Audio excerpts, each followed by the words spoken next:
We are live. Peace and Black Power, friend. Welcome to another episode of Do Knowledge Radio. Please, when knowledge is born, this is your host, Knowledge Born Alive. For everybody in attendance, I need y'all to just give me a second to do this introduction properly. Matter of fact, I want y'all to just see what's happening right here. And I could tell you for 5 years, I've been waiting for this opportunity. And our ancestors will have it that it's this way during this particular time, in this particular whirlwind. This is an African liberator who, in my opinion, is the epitome of the African mind transformation process. So if you looked at Sekou Toure, if you looked at Kwame Nkrumah, if you looked at Kwame Toure and put them all together, you'll see this whirlwind right here. Kamali Academy's founder, Kamali Academy's own, a liberator who loves our people in the most sacred manner, like one of the most patient yet direct men I ever been in the presence of. With that kind of care, that kind of patience, that kind of love, but that directness. He don't take nobody's nothing. You understand what I'm saying? A true warrior, and I'm proud to welcome him to the platform. My brother, who got the spirit of Kwame Nkrumah, and from the same place as Juvenile. You understand what I'm saying? So you got that balance together. My brother and warrior comrade, Baba Doctor Samori Sekou. Welcome to the platform. Man, revolutionary love, man. Revolutionary love to you and your audience. That intro, man, was amazing. That was amazing right there, man. I don't know if my name should be mentioned with the Kwame Toures and the Kwame Nkrumahs and all them boys, but I appreciate you, man, and I appreciate that love. If they could hear it, they would say the same.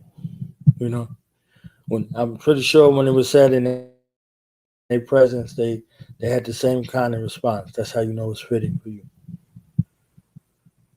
Because you've seen some other cats out here running around. Seen some other cats. Nobody telling them nothing. They telling themselves everything. You understand what I'm saying? Right.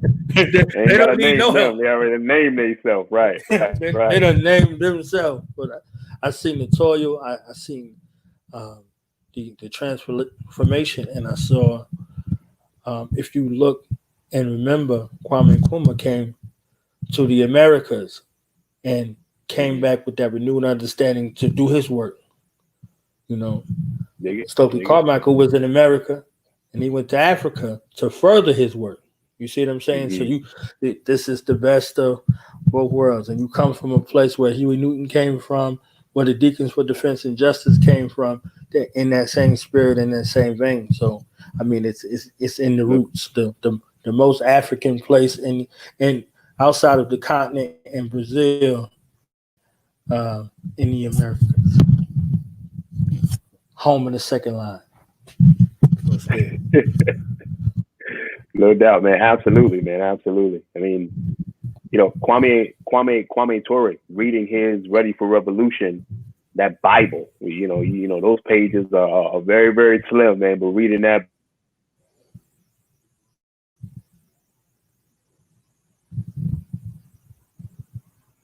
Kwame Toure, Carmichael can do this, and not me. He did it, when he was young, and I said, hey, let me go on and do this as well.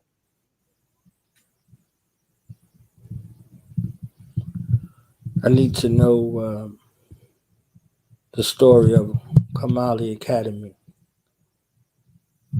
Kamali Academy, man. Kamali Academy started for me, long before I started the actual school. I was a teacher in the public school system for a number of years. I was outside of DC in Prince George's County for a couple years, and then I came back to Louisiana, and I was in Baton Rouge teaching. And I began to really, really study. I really began to study Amos Wilson and all them boys, and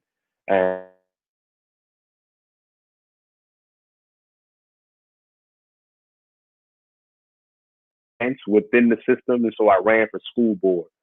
I ran for school board in 2006, and I think I just wanted to just have the thrill of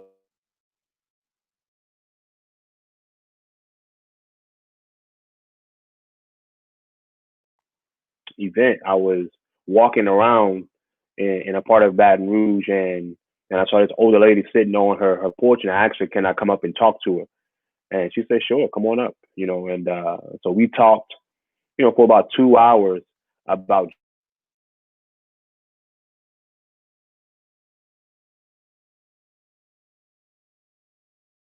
the classroom to prison pipeline and all those kind of things, and just kind of trying to get to her and let her know, like, this is what I'm about. I'm about not bringing these things into the school system anymore. I'm trying to take those things out, trying to put an African-centered education.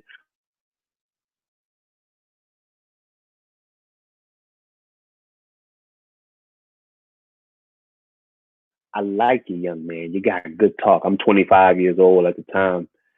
She says, I'm not going to vote for you because I don't vote. But listen, until you have your own school, I got to send my baby to them white folks in the morning.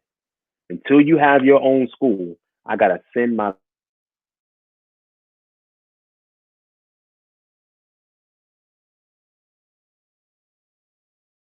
or dismissal of the public food system and everything that's wrong with it. But our people are looking for a solution. They're looking for an alternative. And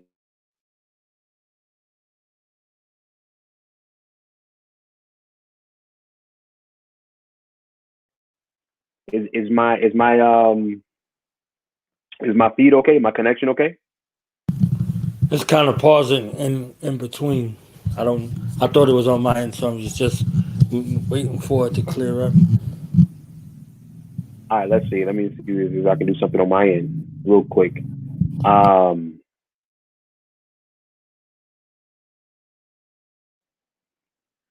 are you back?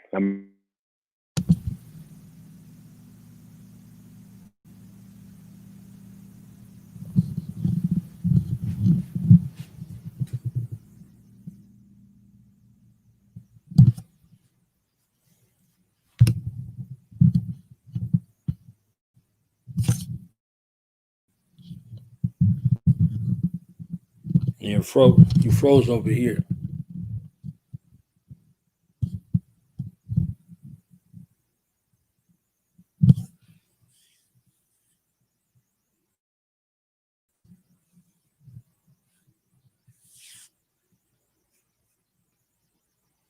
Yeah, just bear with me for a second. My Baba, Samori Kamara, gets back on.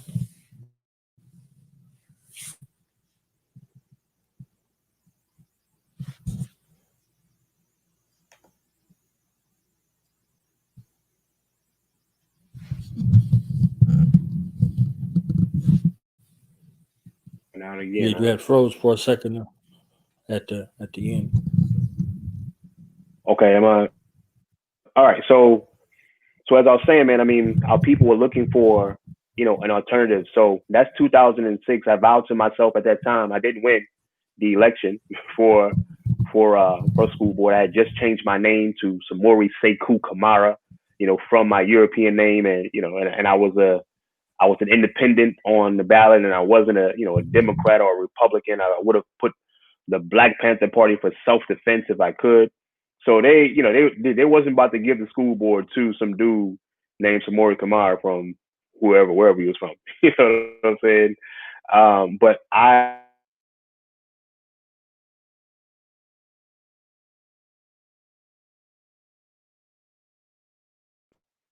went on to continue graduate school, and I got my master's in African American Studies, and went on to the University of Texas to do my PhD in American history, with a focus on Black Power in New Orleans. And so once I got back to New Orleans, man, I had a couple cousins. I had a nephew and a cousin. My nephew had failed the sixth grade like 2 or 3 times or something, man. And my nephew was having massive issues in school. So, we are in our families, we're a lot of times we're the smart ones. We're the ones who got the sense and who are radical and all that kind of stuff. So I said, if I'm that person and I want to start my own school anyway, why not get it started right now and get it started for, my family members, man. And my family members never came to that school. Those two, the dudes who I started it for, they never came. Um, but we did start with two students, me and my man Bakir Taya Himbe with Black Star. We called it Black Star Educational Cooperative to begin that first year in 2009. We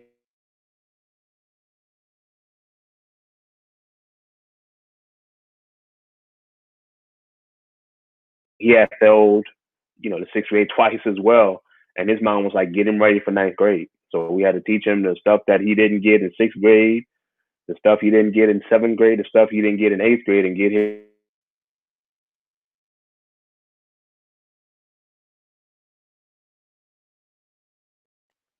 We got him ready for high school, and his mom took him out. He was like, "Yeah, thank you so much, for basically fixing him. Now we're gonna send him right back to the very same people who broke him." So we had two students that first year, and then the next year we had 15, and then that's when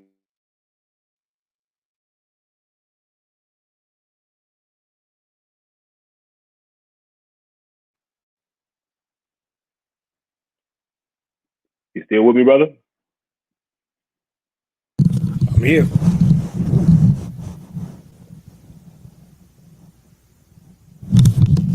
So, what was the what would you say over your years of teaching on both sides of the battlefield? What would you say some of our biggest challenges, whether it be from family or be from the children as a whole?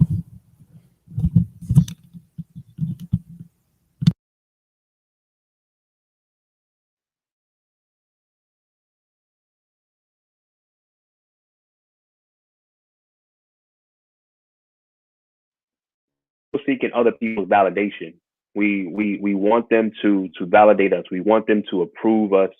So anything that we do, even as we take our children out of their schools, we still want to be validated by the people who we deem, not good enough to educate our children. So I think that's one of the biggest issues, man. If we are ever going to be free as a people, we have to give up their validation. Man, validation is for parking. Stop trying to be ordained by these people. Ordain yourself. We are African people. We're the mothers and fathers of civilization. We don't have to go to anybody else for anything. So I think that's one of the main issues, because even when parents come in, and we had parents at Kamali Academy, and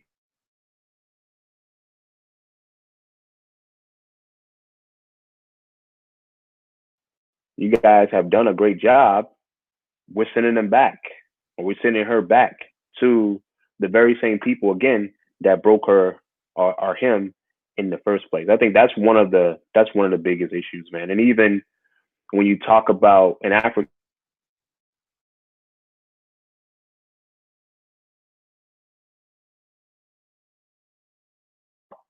we just want something that will make our children smart in their eyes, in other people's eyes, right? And so an African-centered curriculum is going to center on who we are as a people, where we're trying to go. Amos Wilson teaches us an African-centered curriculum is about securing the survival of us as a people. And when we start talking that talk for real, a lot of parents are like, I don't know about that. We had one parent who came through who wanted her son to go to an African center school. It was me, my man Amari Johnson. We got locks. We're on the news. We got PhDs. He said, "Yo, I want my son to go there." Absolutely. She came over. We were talking to her, and she said, "Listen, I like everything y'all doing." And she sounded just like the old lady on the porch, right? I like everything y'all doing, but listen, I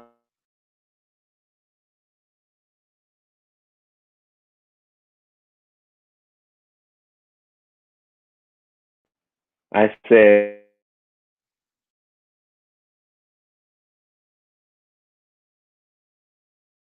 or whatever you are, the libation is cool. It's not going to go against your beliefs. It's just honoring those who have come before and honoring our ancestors. It's like, yeah, I understand, but I just want him to, stand on the side. And we spent we spent our, spent our wills trying to get her to understand what it was all about. But at the end of the conversation, after, an hour or two, it was like, you know what, this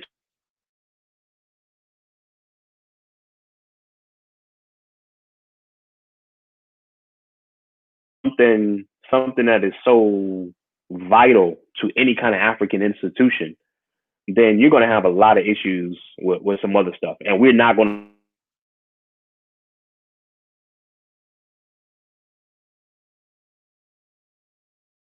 that point,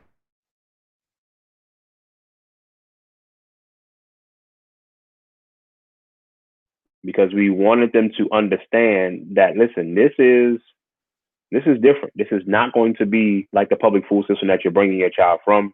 We're going to be doing some things that are of our own culture and our own values, and you might not like that. And if you don't, that's fine. This is not the place for you. That's one of the, some of the biggest issues, I think. Now, so you speak to teachers as well. Like, so you had teachers, you had parents, you had all kinds of psychologies to work through. What was the way to get through the breaking point? Through that defense system to actually get to the children, because the children are simple. So, what was the methodology that you used to get through to the teachers and to the parents to get to the children? What I found was that the parents who are most African centered, who I guess in many ways paid lip service to the ideas of African centered education and all that kind of stuff, a lot of them didn't bring their children to our school. Those folks, it seemed, found ways and reasons and excuses to send their children, to the same Europeans that they would rail against all the time. I mean, it was like, listen, you ain't got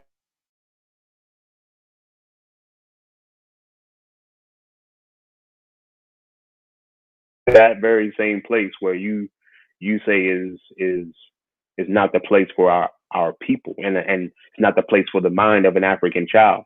So the parents we did get, the parents that we did deem, okay, yeah, you can come.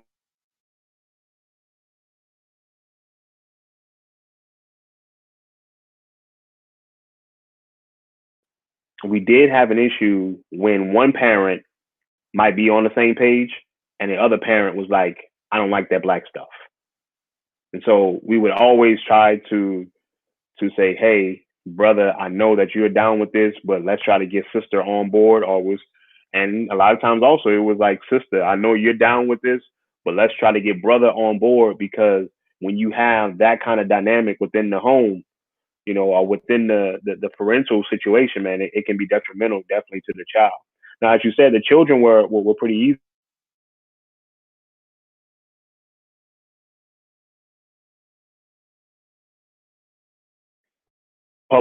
In the public school system, they are, they're easily kind of led there, but they're also, kind of easily led towards an African-centered kind of consciousness, within our school. Like many of the students at our school, when they will come in, I mean, whereas they'll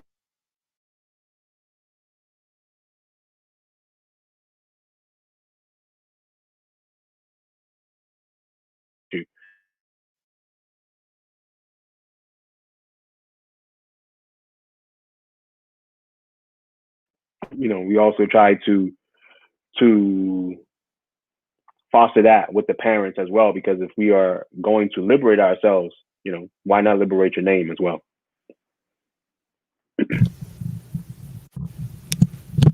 All right. So, can we share some success stories with the family that's listening about, maybe some of the children you work with, some of the parents that you work with, Mm-hmm. that might have been a tough sell. It might have been, not the best transition for them. but there was there was success in the end.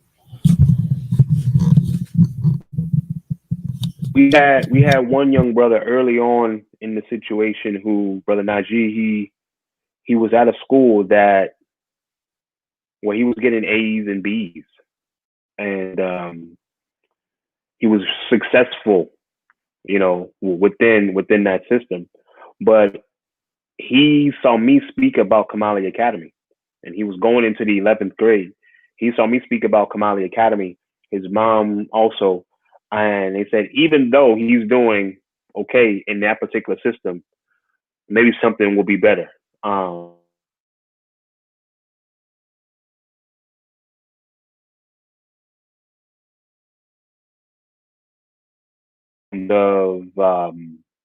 His ability to write clearly and manipulate numbers and all those kind of things. And what we found is that our curriculum, number one, and our focus on him, number two, is what allowed him not only to thrive in our situation, but to just take, his life in general to another level.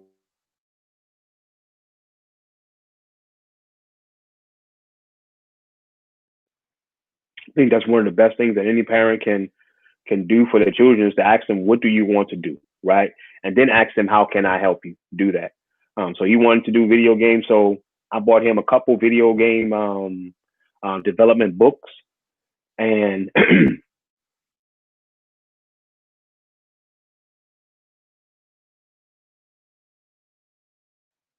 he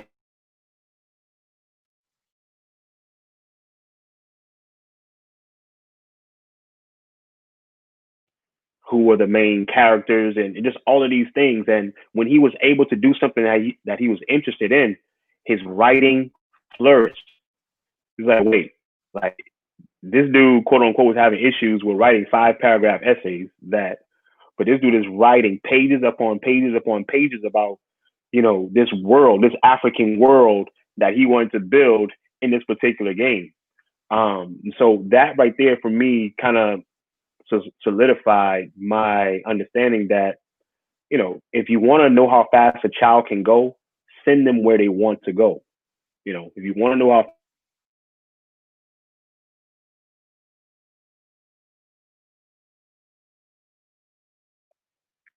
the numbers piece, we had him, calculating, how much the game would cost, how much it would be to get distributors, and how much it would be to produce, how many cells do you want to make. And so we were doing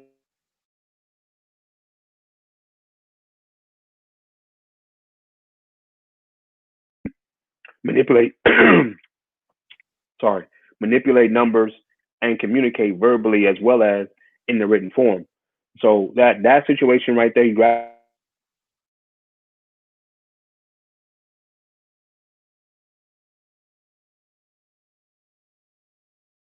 darkened young brother who was confident and who was ready to take the world.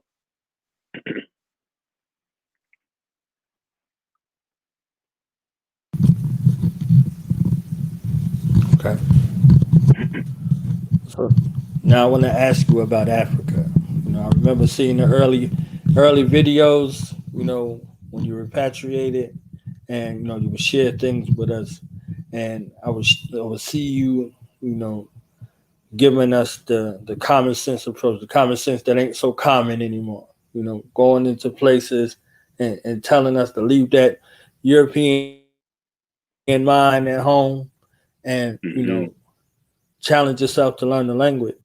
And who you are matters. If you come over there like them, they're gonna treat you like them. You come over there like an African, they're gonna treat you like an African.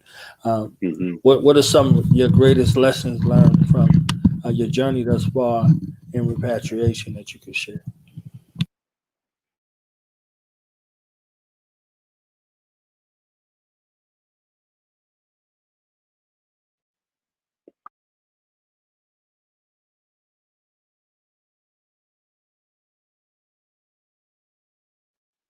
As a brother of the soil who was born outside of the soil, I look different, I walk different, I might smell a little different from the brothers and sisters, on the continent. But as you just said, if you walk in a certain way, if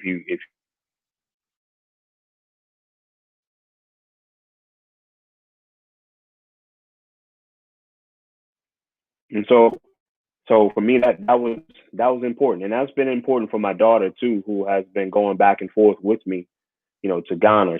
One of the best things about it is that she would never have this misunderstanding that Africans don't like black people. They don't like people from, they don't like black people from America or something like that. The folks on the continent, wherever we went, loved her, missed her. You know what I'm saying? Can't wait to see her, again.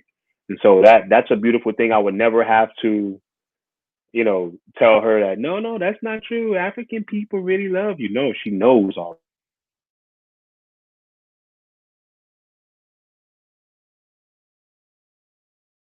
Um, she's 8 now, so that's number one. I mean, I think you know that before you go. If you've done some studies and all that kind of stuff, but you still hear people, and many of the Nigerian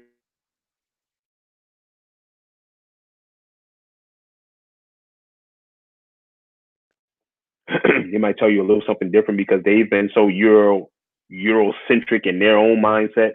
But number one, we are African people. We are welcome. That is our home. Now, the whole African continent is our.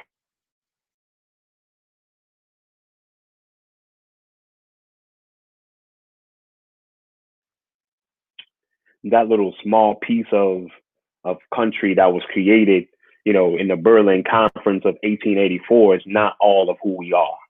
We're not just Ghanaians. We're not just, Ivory Coast. We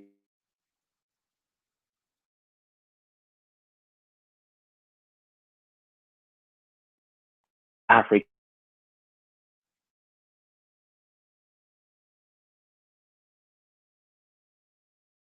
Another thing is that when you go there, you cannot go there, looking for, a job. You can't go there as a worker. You have to come back home a builder.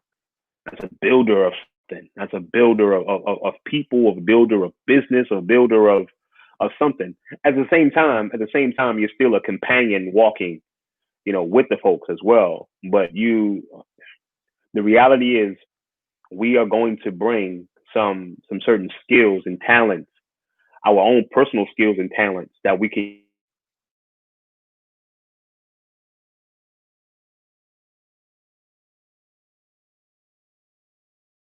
with a handout kind of mindset, like what can you give me, then that can be an issue for many.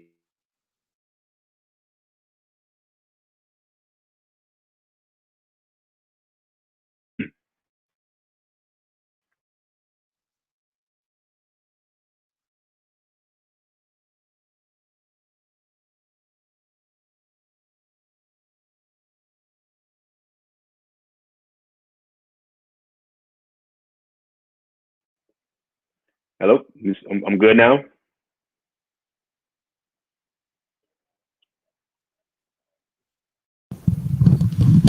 So, what about the language?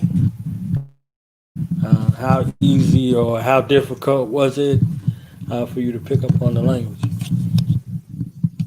The language is as easy or as difficult as you make it. So many people feel like, oh, I'm older. That's for children to learn. No, it's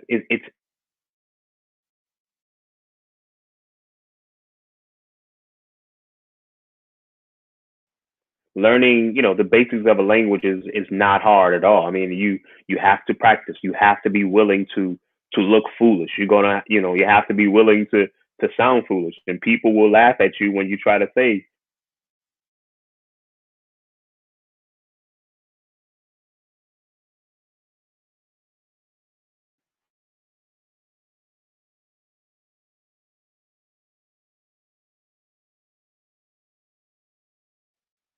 tidbits of language has helped me so much in Ghana. I mean, if you can speak a person's language, even if you're imperfect with it, it's a powerful thing. Like if somebody comes to New Orleans and they just try to sound like have his accent, I might smile, but that's going to endear me to that particular person. So when I go to Ghana, when I go to Kenya, when I go to Egypt, when I go to Senegal, and I'm trying to speak my little Wolof, and I'm trying to speak my little Kiswahili, I'm trying to speak my little tree, and all those and when I meet my Yoruba brothers and sisters, and I'm trying to speak my little Yoruba, that brings us so close. And with the language not only teaches you, of course, the language of the people, but it gives you the culture, the wisdom, the philosophy.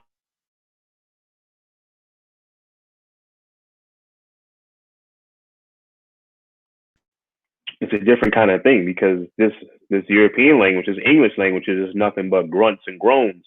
But just to say thank you in Tree, Madasi, I mean, that means I lay beneath you. That's a little bit different than just saying quote unquote thank you, right? That's something totally different. So just learning the language, we all should have at least one African tongue. In African-centered education, everybody in the family should be at least learning one African language. Now, of course, there's thousands of African languages. That's fine.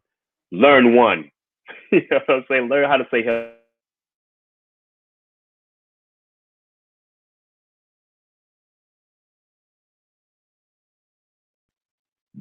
of a African language, and move in that way, man. I could have, I definitely could have become, fluent. Uh,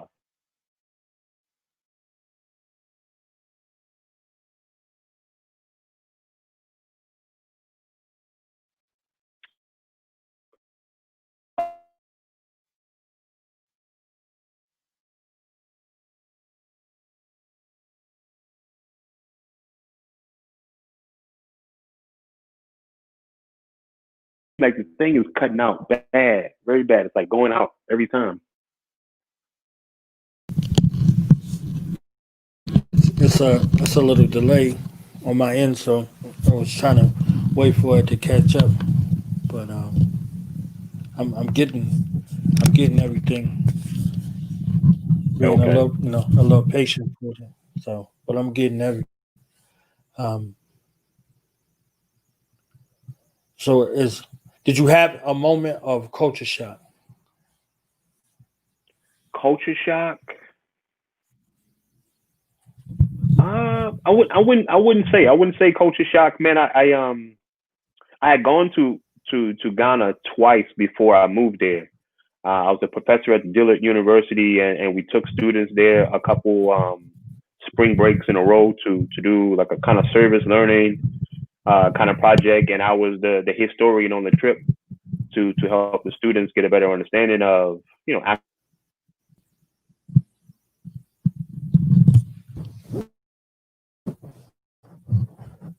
what it was going to be when I got there. So nothing really, a culture shock. It's been a culture shock since I got back to this particular place. you know, that's been a culture shock. Okay, so the way in which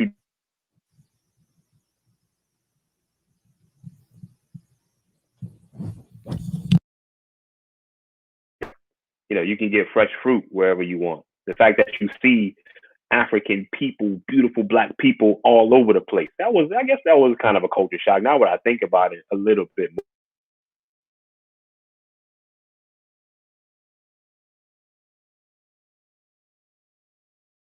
that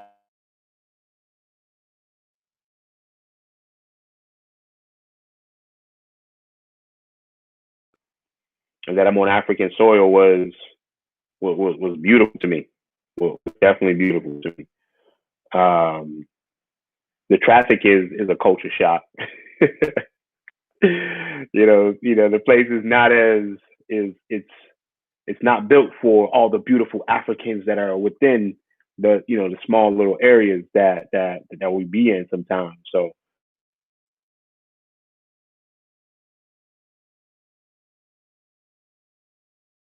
you know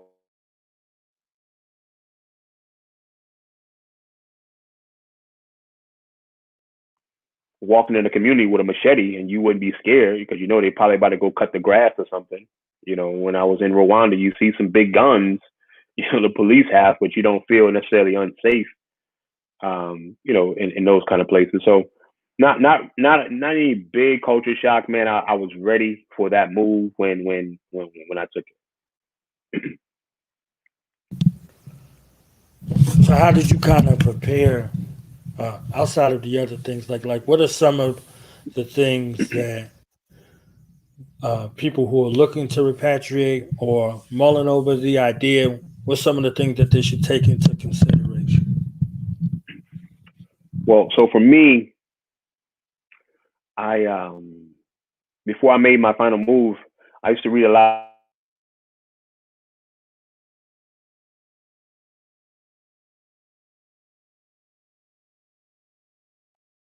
5 things you learn before you die, or something like that, on your deathbed, something morbid like that.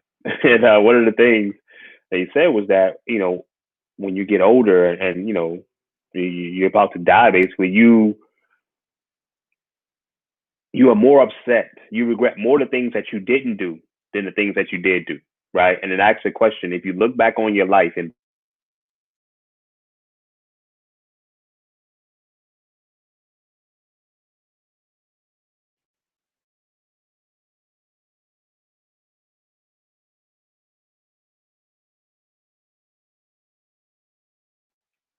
you know, that's what I did, man. Instead of buying my ticket, I was going to go. So we went to Ghana in 2013. We went to Ghana in 2014. We were going to go in 2015, but they said, no, we're not going to go because of the Ebola scare. So I said, you know what? I'm going to go by myself. And this will be the last time that I'm going to visit before I move. Um, but instead of buying my ticket for that particular March of 2015, I said, you know what? I'm going to just buy my ticket for August and I'm going to move on. And that's what I did. I left. Now, and if you're thinking about moving, one of the things that I had in place, number one, was that I had a business. Kamali Academy had made me location independent because, you know, we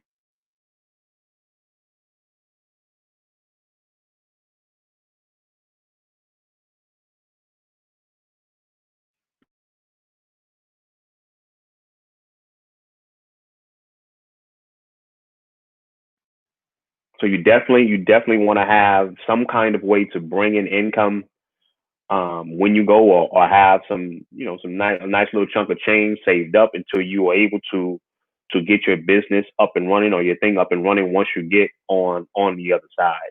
I also, you know, met a couple folks. One of my main men, Quentin Sherlock, still out there from Bermuda, but he's in Ghana right now. You know, when I told him that I was going to be moving, he said, "Man, let's be roommates when you come." So that made it pretty easy to get on the ground. He found us a place, and then moved out promptly. Maybe it was because of me.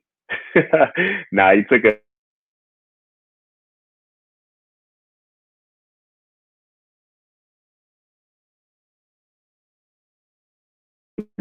built his own house and whatnot, and his own NGO where he's teaching. Yeah, got his own school out there, and he's also teaching golf. You know, so he made it pretty easy for me to move out there as well, man. And of course, you just keep your mind open when you're going. Go and visit if you can first, or just jump out there. But if you can, go and visit, and you will see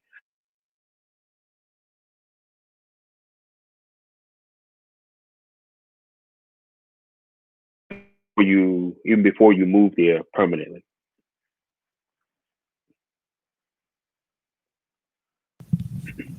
All right. So you found another experience out there that wasn't so much of a culture shock. Yeah, man. How was that experience?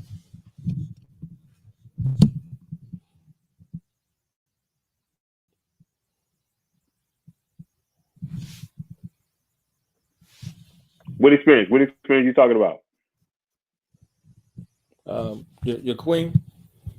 The Queen. The Queen. Man. So one of the things I think also in that same book, when I ask you, in 30 years from now, if you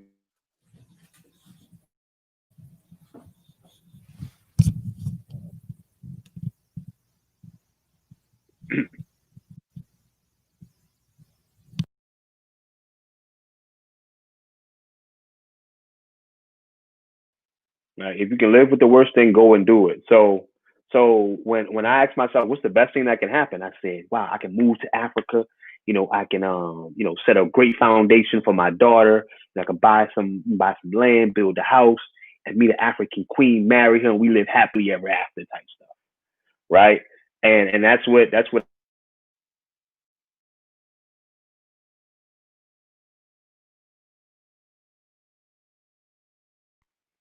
she became my wife just this past year in November. So that was a beautiful thing, man. I had went to a Jamaican restaurant in Ghana. I was meeting her brother.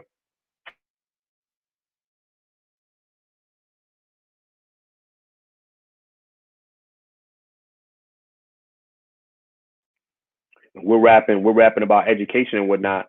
And in walks this beautiful African queen with a long flowing dress. I said, who is that African?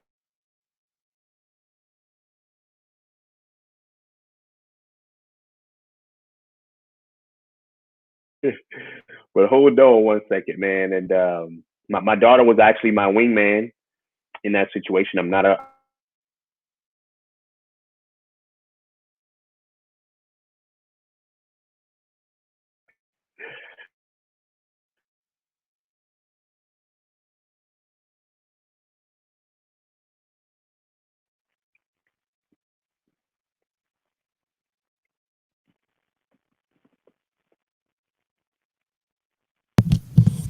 That's amazing. That is amazing. So now, coming to this conference, put this date up here. Uh, can you give us a little snippet on what you're going to be dealing with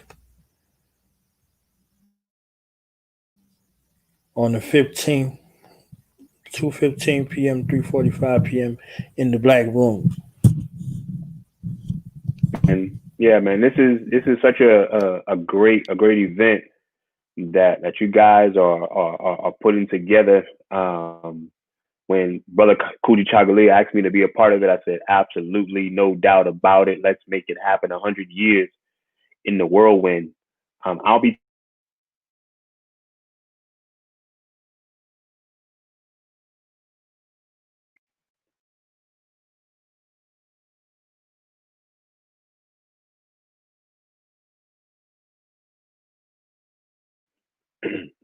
education has to be at the heart of it, and not only just any kind of education. It has to be a serious African kind of education. So I'll be dealing with how we make that happen. What does that look like? What does it sound like? What does it feel like?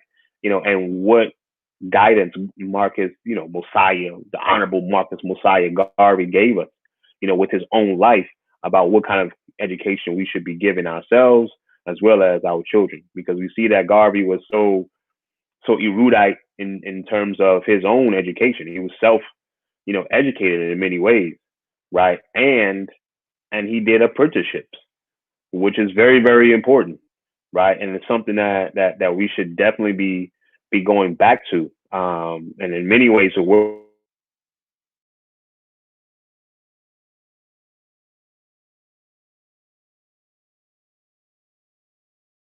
it's going to be big changes that's going to happen in the educational system here in the United States of America. So we're going to have to understand how we validate ourselves and certify ourselves as African people when it comes to education. I think Marcus Garvey gives us a great example of that. And so that's sort of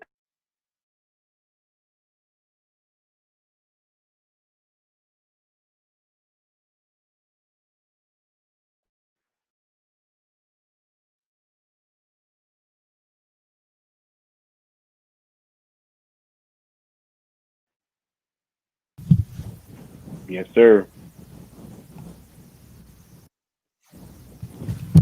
So have you had an influx since this whole, COVID situation, or interest thereof from Africans? Has enrollment increased or increased or the like? Absolutely, man. I mean, once once I saw this whole COVID piece started to happen, I said, man, this is going to force a lot of people to become homeschoolers. And of course, if you have any inkling that you would want to do your homeschooling in a way that's African centered, then we have, as at Kamali Academy, has positioned ourselves very well to be the place to to come to. You see some of our courses there. Our mental math course is very, very, very, very popular. We have our basics of writing course. We have our civil rights and Black Power course. All of those courses are popular at this moment. Our curriculum, our workbooks. It has definitely been, a good time. These these last couple of months in terms of we've had a great time helping people begin to start their journey of educating their children for liberation. So many people have so many fears around homeschooling and about whether or not they can really do it. And we have coaching, and I coach people all the time, almost every day right now, and just helping them understand that you are enough. You are the first teacher. And don't let the fact that you forgot the random trash that they taught you in the public school system make you afraid that you won't be able to teach your own child. So if you don't remember a lot of that stuff, let me ask you the question: why do you want to force your child to learn and regurgitate all of that stuff, right? And so we've just been helping people, man. Even with the Warrior Startup, with people understanding that, listen, if you ain't got no quote unquote side hustles at this moment, if you don't have multiple streams of income at this moment, then you need to get started. And so the Warrior Startup is definitely, has been helping people, along those lines as well. And we have the Warrior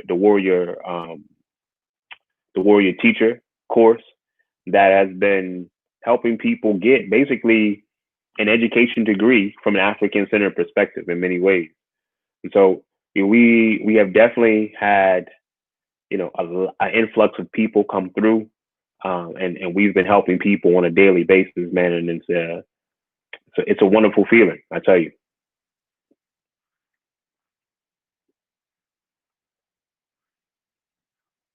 See the curriculum there of the Warrior Teacher course. hmm Yeah, when people hang up the phone when we do our coaching, and or we just answer the phone when people call, we answer the phone. Like some people say, "Wow, you answered the phone," as if they're surprised that like, or they call other folks and they don't answer the phone when they call. So we answer the folks, man, and people get off the phone. It's like, wow, thank you so much. This has been so helpful. That I've been online a lot, but just to talk to a live person is wonderful. So we try to be that ear. We try to be that concerned friend, that person that's been on the journey, that just wants to help out those who are coming behind. And I'm learning as well as I talk to folks, because I definitely don't know everything, and of course people know their children better than I know them, and so we all grow in the exchange of information and knowledge. This is We are companions on this journey. See practical math there as well, man. Yep. Yeah, I just want to kind of give them a little look into, what's going hmm on. Yeah, we have You, KamaliAcademyStore.com, which has all of our workbooks and whatnot as well.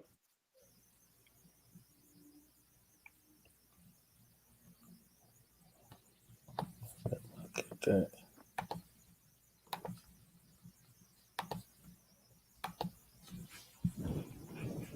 Are you doing something for the conference, man? I will be. I'll be doing something. I'll be doing something. I'll be with United Front, and we're going to speak on the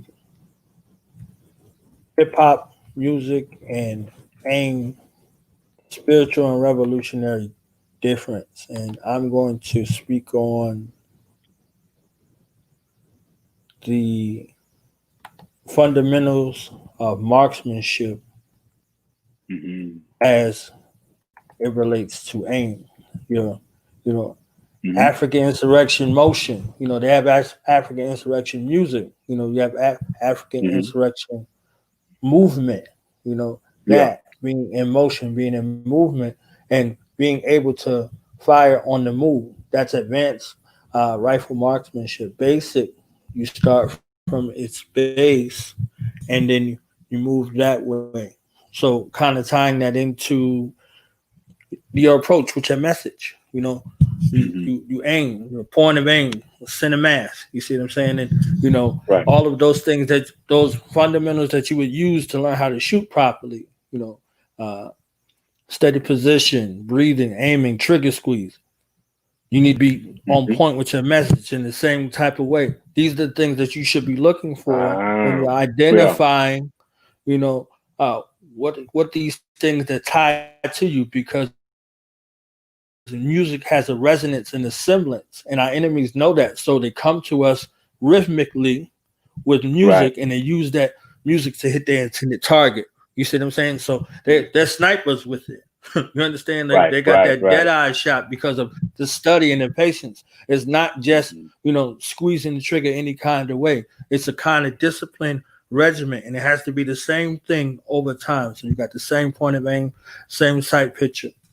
So every single time you're looking, every single time, and that space, repetition, and the discipline to it. The more comfortable, the more adept you come through. So with that message, that African insurrection message, also the African insurrection methodology. So like just talking from these particular vantage points and crafting your message, you're intended to aim, send a mass, and hit the mind of the African to cause a reawakening. And this is what they do with their music. It'll tell you whether you're an African or not. You understand what I'm saying? You don't have to say nothing to nobody. When certain things are said, it if it starts to jolt you, then this ain't for you. But if it starts to move you, if it starts to mobilize you, if it starts to motivate you, this is what it is. That's that aim. Yes, you see what I'm saying? So you're looking at it from that particular vantage point. So I want to orient the people's mind around that. So if you can, aim your message in that certain kind of way, you can aim your rifle in the same kind of way. You can aim your bow and arrow in that same kind of way. Time on target, on time, every time. You'll be looking like Will Smith in that movie Gemini Man. When you hit that cracker on the train, that's where your aim should be. Right. You see that? So if African Senate education is the goal, your aim got to be on point, because you only got one chance with us, and if you miss, you get 2 casualties. Yeah, you're done. You see what I'm saying? Yeah. It don't matter how many times Walmart don't have no bread. It don't matter how many times Walmart ain't got no bread. You don't have bread one time, they will never return. They go someplace, they don't get fed by us. So aim got to be on point. Absolutely. Every 11 times out of 10. Right. Dig it, man. Dig it. Powerful. Yeah, I'll be done with that a little bit while everything else is going on. But I'm gonna be in this room. What's this room? Let me look at it again. I'm gonna be in this room, in this black room.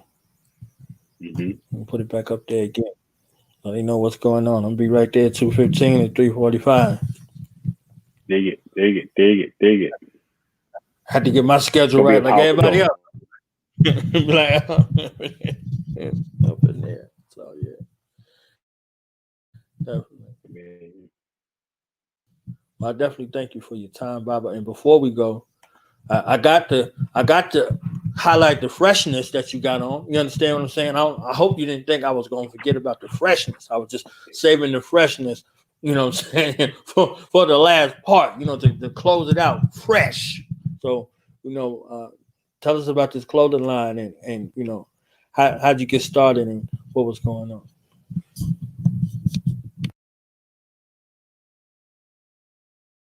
Before I got to Ghana, I've been a dashiki and jeans kind of guy for a long time, right? But when I got to Ghana, it was just, you know, my dashiki game was just on another level, you know. And so every time I would take pictures or whatever, people were like, man, when you get that, man, I like that.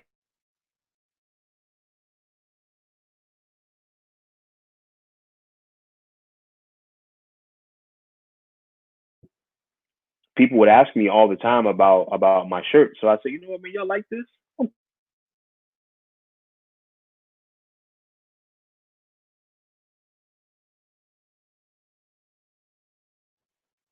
People jumped on it, man, and so I just started, you know, Nukari Designs, and that's what we started doing. It was a subscription box where we would send 2 shirts and an African bracelet to brothers all across.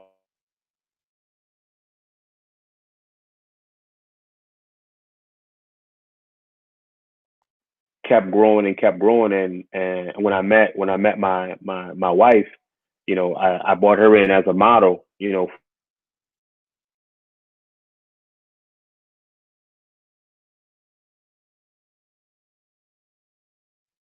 The She was the model for us for that, and we started sending sisters, you know, 2 skirts and a hair wrap, you know, as well each month. And my wife became a fashion designer, and so she would also sew and stuff like that. And so we had some things for the ladies, from some things,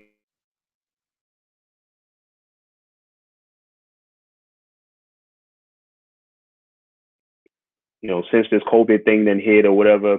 It's been, you know, kind of difficult to keep it going, but we're gonna bring it back soon.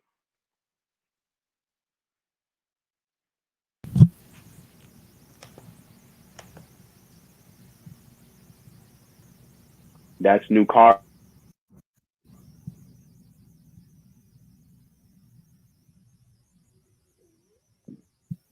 NUKARI.com. Nukari Design.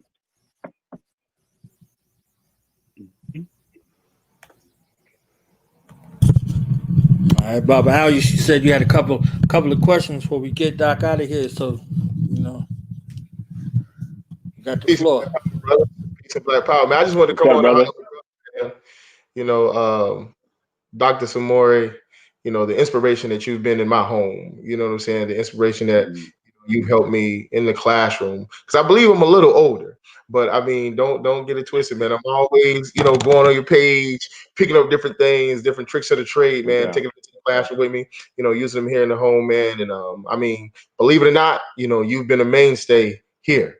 You know I keep saying, man, I need that book. I mean, believe it or not, the day my son was born, and he, you know, that was one of the first books we always read to him, but that was one of the first books we read, you know, to him, um, when he was able to breathe, you know, on his own. And I let somebody hold it, and now he's reading. You know, I want him to, you know, read it back to me. So I need that book. You know, just let me I know remember. what I. Hey, I remember when I guess when the young brother was born, man. And you were saying you were reading it to him, and that was a beautiful thing, man. Very touching. I gotta get some. I,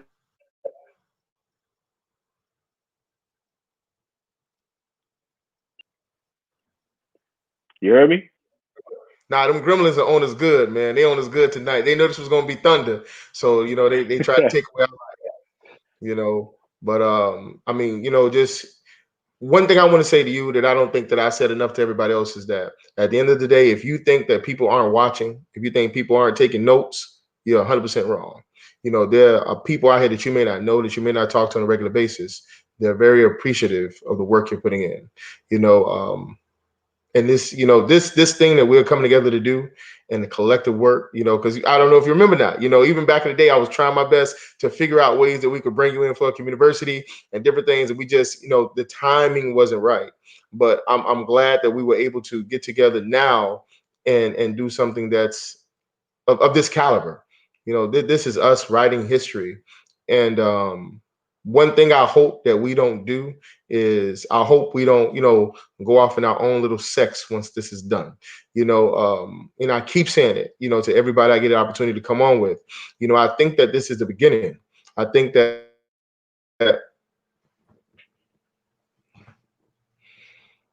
I think that what we have to do is we have to find a way to, and I know you would understand this better than most. We have to find a way to create that house of life that Armand talks about, so that we can be the sharers that we're supposed to be. Because the keepers, have been the sentinels at the gate far too long. Just like you said, the it's been an uptick in people who are interested, in African-centered homeschooling. And at the end of the day, our whole theme is, educational resistance, resistance from the pandemic, from just miseducation, diseducation, outright, school to pipeline, foolishness that they play with us. So, people like yourself, people like Marcus Klein, people like, Baba Baruti, who have taken that curriculum and made it virtual. It gives, our family a viable option, as opposed to just, force ripen everybody back into the brick and mortar school where it's only going to be death, destruction, and devastation waiting. So, man, I really, appreciate the work you've done, the example that you've set. And, people are paying attention. They, it may not seem like it, they're paying attention. And most of the things that you do, like, I'll give you an example, like I think it's 50 Africans, that you must know. And, I hear you, brother. Okay. And you have the volume 1 and volume 2. I took it to my school and we use it. One thing about my principal, she, if I bring it, she'll use it. And, I be lying like, yeah, my cousin wrote this. This is my cousin. He lives in Africa right now. So you've been my cousin a lot. And she allows us, to utilize those things. It is a charter setting, but, it's nothing but us there. And, so your reach is far more widespread than what you know. So, I'm glad we have this opportunity, man, to do this collective work together. And, man, I know I'm international, man. You know what I'm saying? I know I'm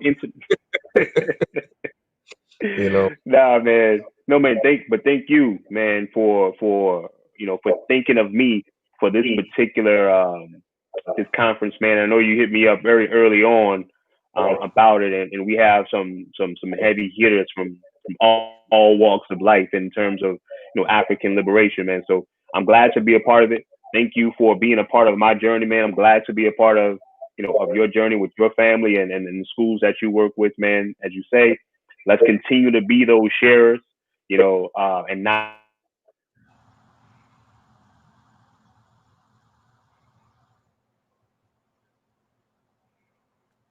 I just finished Armand's "The Way of the Companions" as well, man. So we'll have our discussion about that one. Okay, bet that up. I mean, it just, like I said, man, it's just so many things that I guess not as one to say, I'm gonna let them talk now. But just like I said, man, just so many things. Like I said, I've picked up along the way, and like I always tell people, social media for some has been a wreck, but for me, I've met some sincere African people that are serious about the work, and I've learned so much. I mean, I remember when you first introduced Ikrama. The first book I read was The Beautiful Ones Are Not Yet Born. And I can tell you that to me was kind of weak. It was weak to me. I didn't really like it because, again, I didn't really, I didn't know the book was about the Nkrumah, you know what I'm saying, in a roundabout way. But I'm like, you know what? I ain't gonna give up. I'm gonna keep going. And then I got my hands on 2000 Seasons, and I was done. Oh, okay. I was like, that's it. Yeah, that was done. And then after that, I got the Healers. I want to say Fragments for next. And it was just, everything that I can get my hands on that man has put, on paper, man. I went through and shared with my family, and I want to say, you led me in that direction. So it was just, I think that there's certain writers, there's certain scholars that should be mainstays in African homes. He's one. Bob Root is one. Yeah. Dr. Amos Wilson is one. I think that the things that they have written, I mean, because they're clear. And thank you. You know what I'm saying? I'm a Dotsie. So you know, and I just, like I say, man, this is, I cannot wait, you know what I'm saying, for this weekend. But the thing that I bet if there's anybody that can put this together, we got to keep this in mind. We got to create the house of life. And in my how I envision it, everybody just keep doing what it is that you're doing. We don't have to go uniform, because Africans don't do that anyways. You know, right. What Chancellor Williams say we didn't do nation states, we did territorial states. You know, so you know it's okay if we have that fluidity. So I think that we just need to create a place where African people can come, whether they, you know, are centered or they're trying to find their center, but a place where it's housed, and then they can find what fits them, but it's all here. And it's a place where they can institutionalize it, because I think that's what happens, you know, with sometimes, you know, some people, there's a preference. And I think, but if we house it in one place, you know, it's something that we can begin to institutionalize it and pass on intergenerationally. I don't necessarily know how that will look, but I know it's doable. I know it's doable. And I think that with everything that's going on, it is something that can finally put us, you know, ahead of the curve, because though they may be tuned in and though they may be listening, you know, they haven't, I think that they didn't expect us to utilize, you know, this virtual apparatus the way we've used it. You know, I don't think that they expected that we could, you know, actually go around the globe and connect African people together the way we've done. You know, again, shout out to you for hooking us up in Sierra Leone. You know, I don't know if you knew that or not, but you know, I know Chief Fode. You know, he told me. Yeah.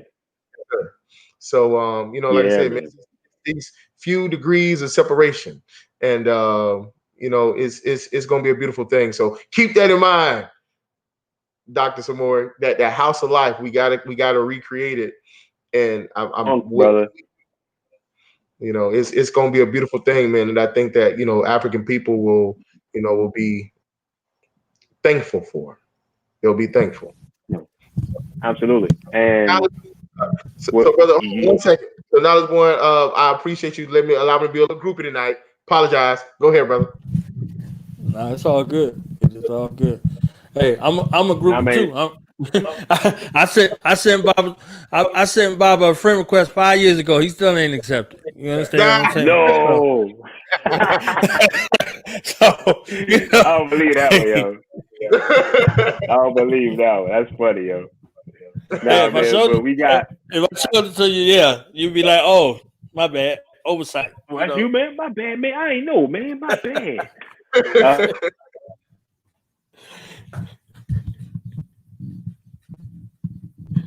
Give me like Day. This your cousin. Good, you fine. Nah, man, this is a beautiful thing, man. I'm gonna go and look you up again, man, and make sure we connected for real. It's you know, old to Jonathan. But we got Jackson. the vision, man. Yeah, I sent Facebook all my information, and they was like, "Oh no." So I was like, "All right, well, what name can I get away with? Who can I honor?" Jonathan Jackson. You know, so that's it. Jonathan Born Jackson on Facebook, and ode to George. You know, he asked that question: "What would you do if it was your brother?" You know, and it stuck with me forever. You know, it stuck with me forever through, you know, all the political parties, all the revolutionary parties, organizations. What would you do if it was your brother? You know, if you look at New Jack City, you know, you see what he did to his brother. He said, "Am I my brother's keeper?" So the definition of that was extended. You see what he did for his brother. What would you do for your brother, your sister, your mother, your father, your uncle, your niece, your nephew, your ancestors, and those yet to come? So, my mind right there. Can y'all hear me? Yeah, Bob, we hear you.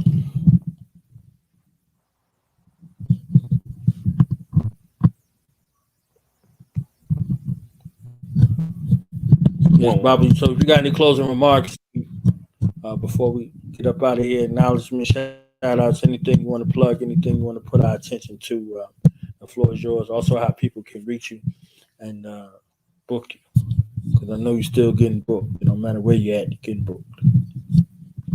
Well, man, if you can hear me, revolutionary love to you all. Thank you to brother Jonathan Jackson.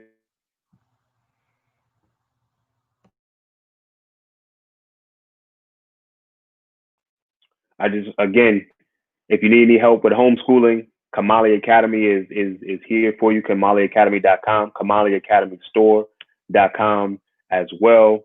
Can't wait to see you. 100 years in a whirlwind. I'll be there, and these brothers will be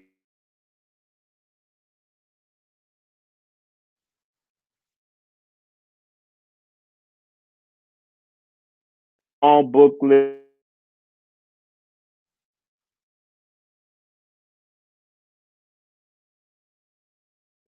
And some of those things, are very important to come back to and reread, man. So we can kind of put, just a small little book club or book list together, man, for folks who are really wanting to get deeper.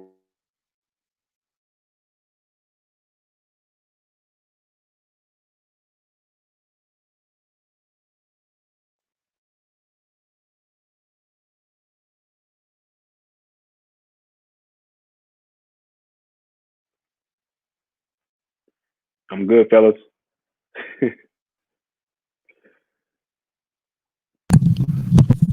All right, brother. Appreciate you coming through, Doc. Don't be a stranger. No doubt. No problem.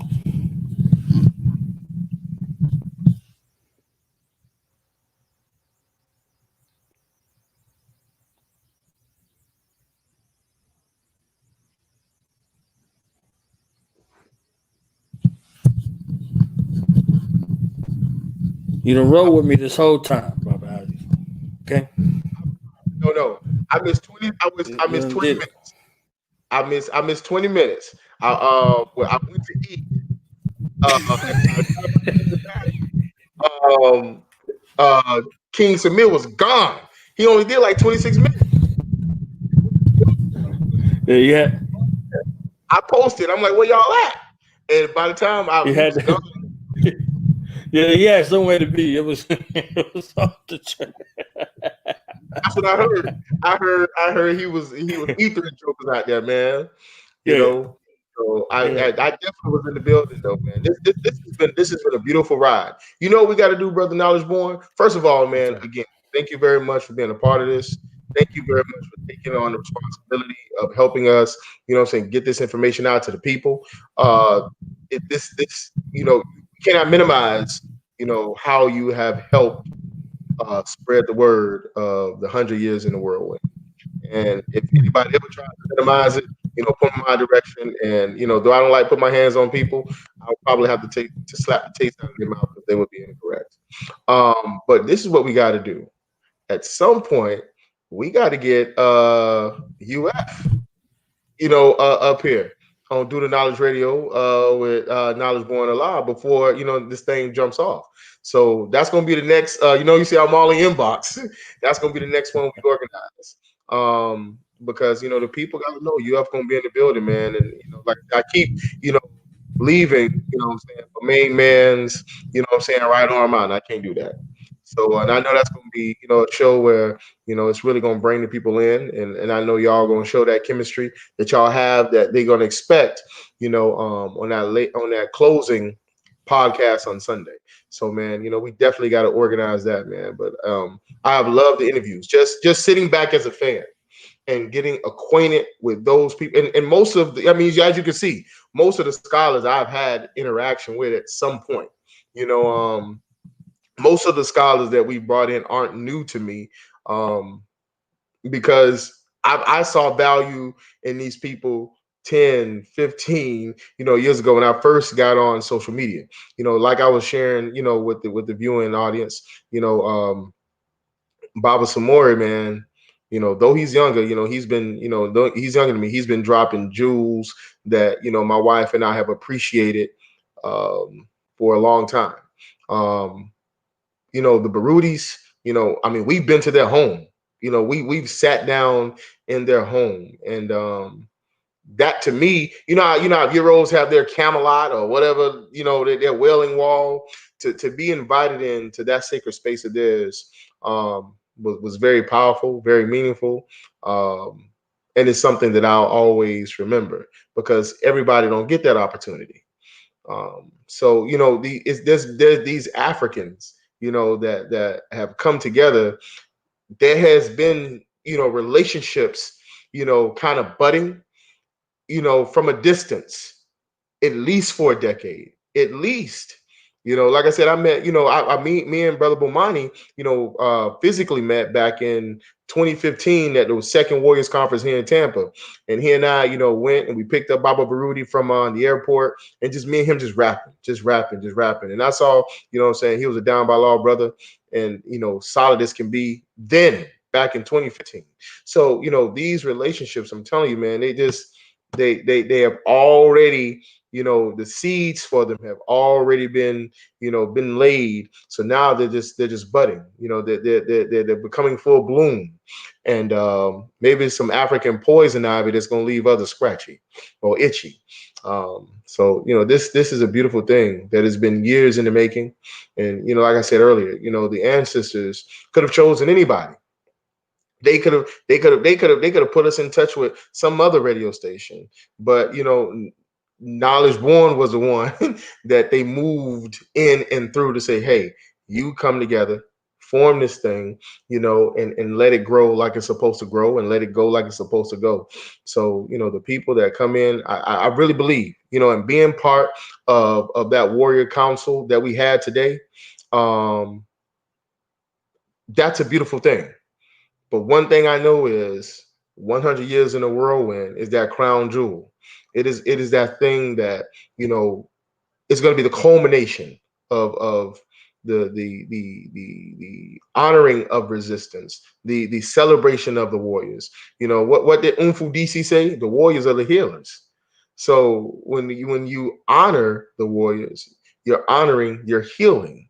So that's what we're gonna do. So that's why George, we don't, that's why we honor, George Jackson. That's why we read these books. One of the things I would say for anybody that's on my page, if you go through my photo albums, they aren't just photos, they're quotes from the books that I've read. And I try my best to read, what's the word, voraciously. I hope I said it correctly. But if you go through and look, this is the resistance that we're talking about. These are the people that laid it on the line, that we're celebrating. And then you have the things that are the caveats. These are the caveats, of Black August that we have to focus on. These are the works that you have to invest in, go through, study and restudy, share them with your children. These are the things that will help you understand, why we are at war and what we're fighting for. And it is a fight. It is a fight to the finish. It is a fight to the finish. So, if you don't believe I read these books, like I said, just visit my page, because one of the things I do with everything that I read and everything that I quote, I leave you the author's name, I leave you the page I got it from, and the text it came from. Like most of the albums, I'm talking about 85 to 90% of the albums on my page are filled with quotes of books that I read. Like if Baba Baruti, he wrote it, I read it, and I quoted it. Because I wanted it resonated to me, but I also wanted it to stick with me. Sometimes when you take the time to see it, then you write it, and then you read it again out loud to yourself, then you've hit the different learning modalities, and it's guaranteed to stick with you. So these are the things that we have to take serious. These are the things that we are honoring and we're paying reverence to, and we're going to commune with the warriors. We're going to commune with, and again, Brother Knowledge Born, I said it, and I'm going to say it one more time. At the end of the day, if someone asks, well, why do you have an admission? Because at the end of the day, the scholars have done the work. They've seen things that they weren't supposed to see. They've heard things they weren't supposed to hear. And then they've taken that information, they've categorized it, they went through, they sift through, and they saw the things that was incorrect, that was erroneous, and was the outright lie, took it out and infused with their, genetic memory, with their historic genetic memory. They infused the things that were true to us. And then they brought it to us and said, here you go. So it's important that we honor that due diligence. It's important that we honor that perseverance and that determination to get that done, because just like we're faced with global white terror domination, sometimes on the fringe, they went into the lion's den. They stared the lion down and then conquered the lion, came out. And don't think for one second that, you know, sometimes they came out maimed. Sometimes they came out, you know, with limbs missing. So, but they did it in spite of, because they understand that the scholars and the scholarship is what any movement needs to be correct, on the correct course, and to be right and exact. You cannot have, you know, any movement without its scholarship. If you look at the Chinese, when they were under Mao, they had the scholarship. If you look at, you know, Fidel and his foolishness or whatever he had going on, because they didn't do Africans right either. I know a lot of us like Fidel, but if you look at how Africans are treated in Cuba, there's a distinct difference. I understand what they did for Asada, but we got to look at the masses of us. Okay, I mean, because I'm honest. Like I told you, I don't have any, you know, sacred cows. So at the end of the day, but they had the scholarship. You know, you look at the Americans and what they did with the British. They had their scholarship. What do you think? The Declaration and the Constitution are manifestations of their scholarship from their scholars. It is the thing that validates. It is the thing that authorizes authority over a land that wasn't theirs and over a people that wasn't theirs. And then it gave them the authority to further subjugate African people after they had broke away from the crown. Because remember, it was initially the Roman Catholic Church that authorized our enslavement with the papal bulls and all that kind of stuff. So it is the scholarship. So that's why we must honor the scholars. That's why we may say we need to collect those revolutionary tithes and, you know, put, you know, those things where they belong. Because if we can invest in all these other things that do nothing to advance us, we can take $2, $3, $4 every week. That gives you $20, $25 at the end of the month. And then if you send that to one of these African-centered homeschools, I guarantee it'll be meaningful. When they receive it, it's going to be felt. Because those are the things that they need sometimes to get them over the hump. And in addition to that, we pay for those things that are meaningful to us. You know, the Jews, you know what they say, they pay for yeshiva. You know, the Mormons, they pay for the Brigham Youngs. You know, the Catholics, they pay for Notre Dame. So if these people are funneling their monies where they need to go, then we need to take care of our African-centered homeschools. And the reason why we need to do that and not the HBCUs, because the HBCUs are controlled by the Euros. I mean, let's be honest. If HBCUs were 100% successful, like we mistakenly think they are, they wouldn't exist.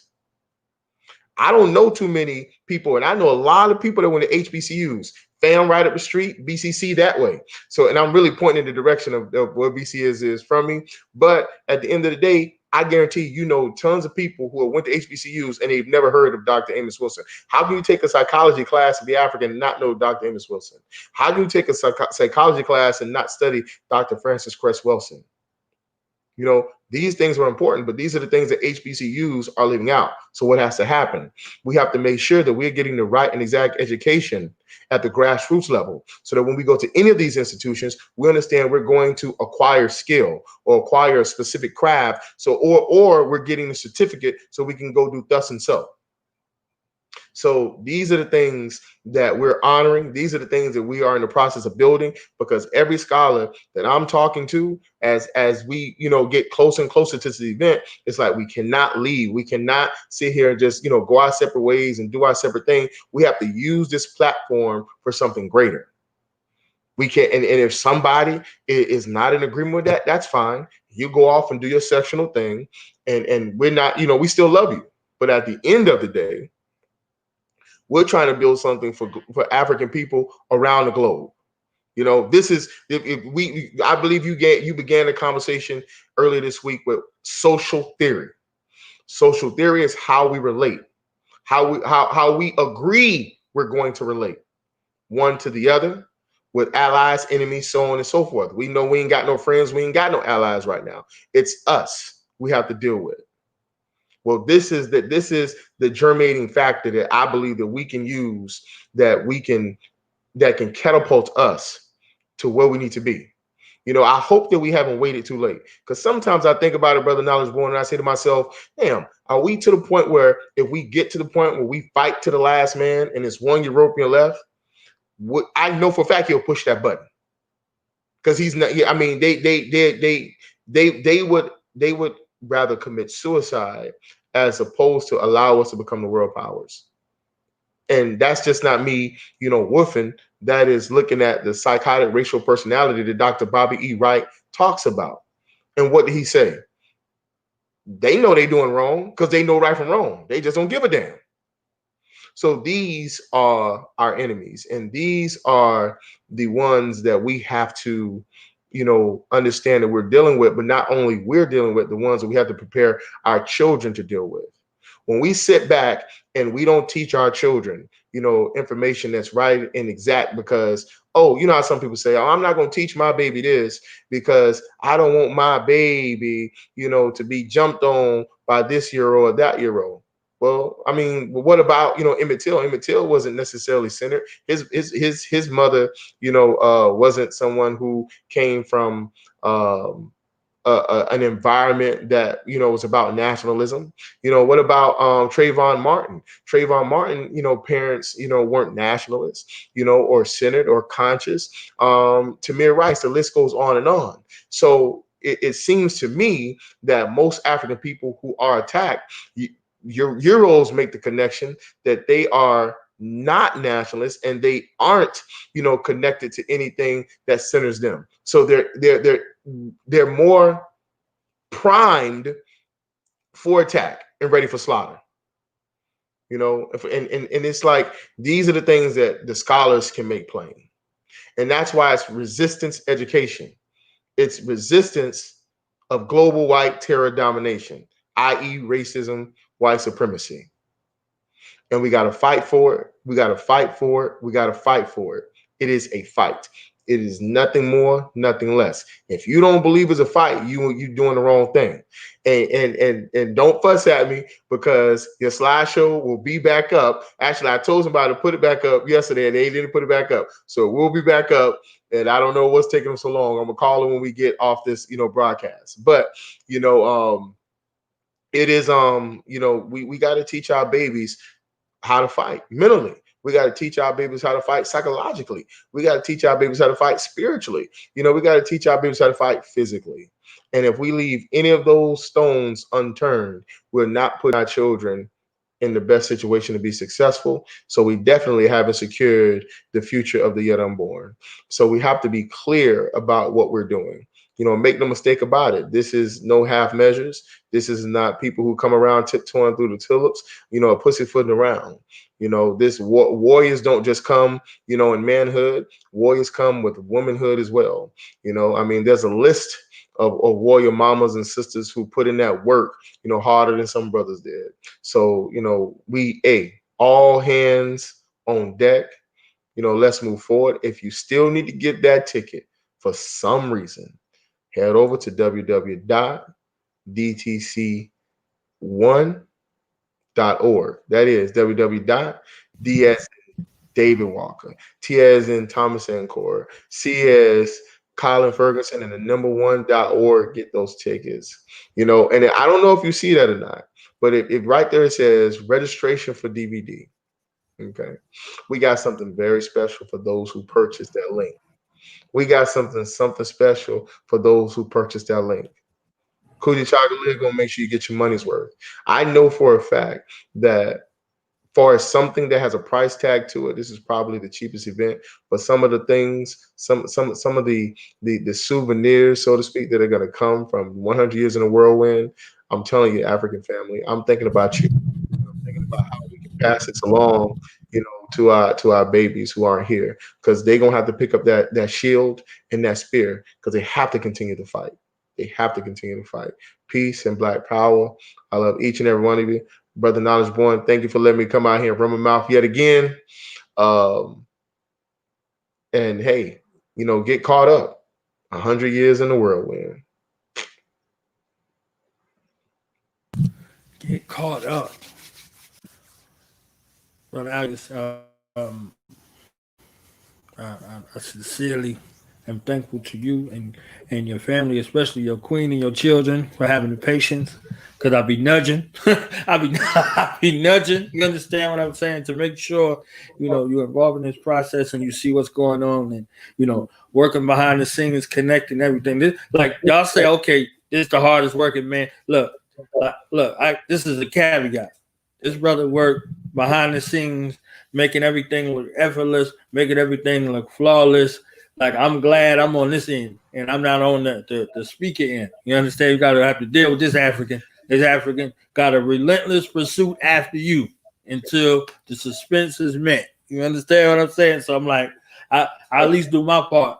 So, you saw George Jackson say, I'll dog him till infinity. I don't need to be the infinity part where Alias, you understand what I'm saying, behind the suspense. So got everything kind of streamlined and moving with fluidity.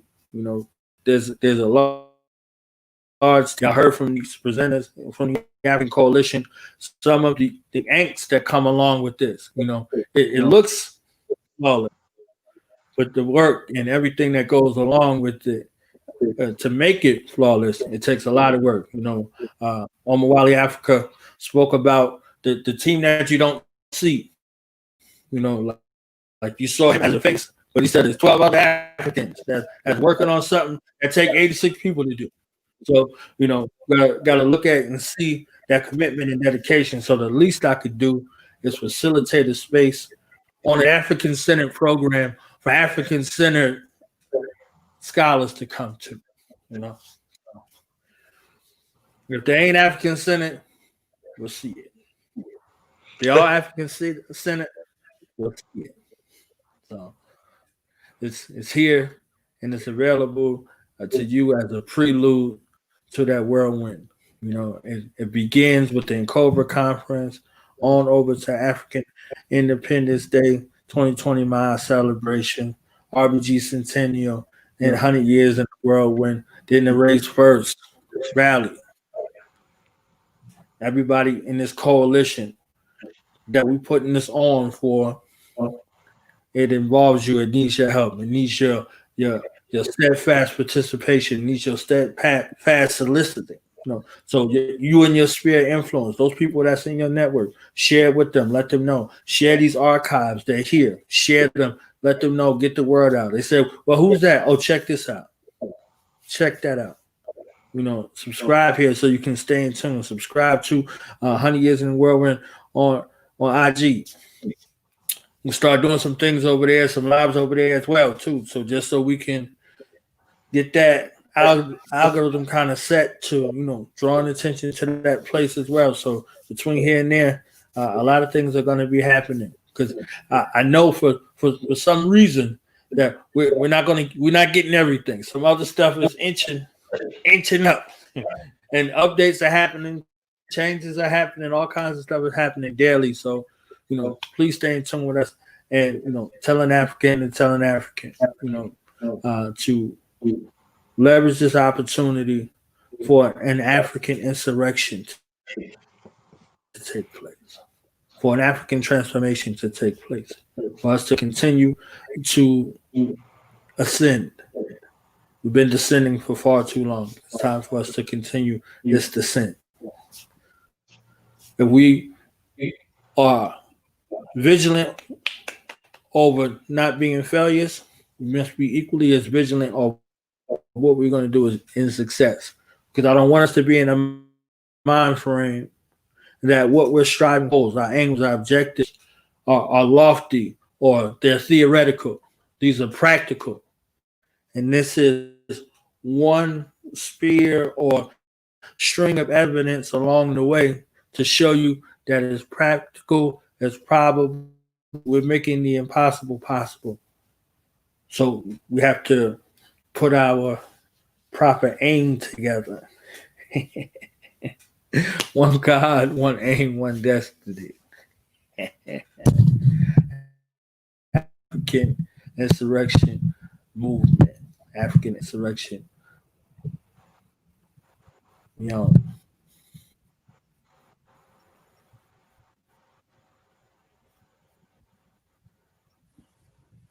All right. Brother Alex, we out of here. Yes, sir. All right. Back at it tomorrow. Peace and black power. Peace and black power.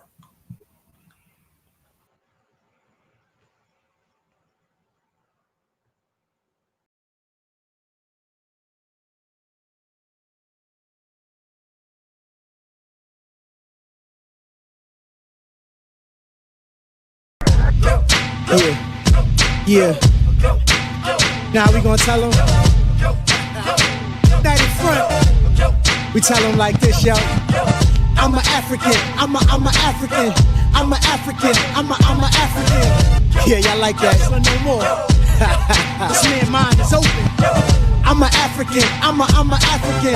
I'm an African. I'm a African. Let's get back to the gritty best developed by recognizing the common enemy.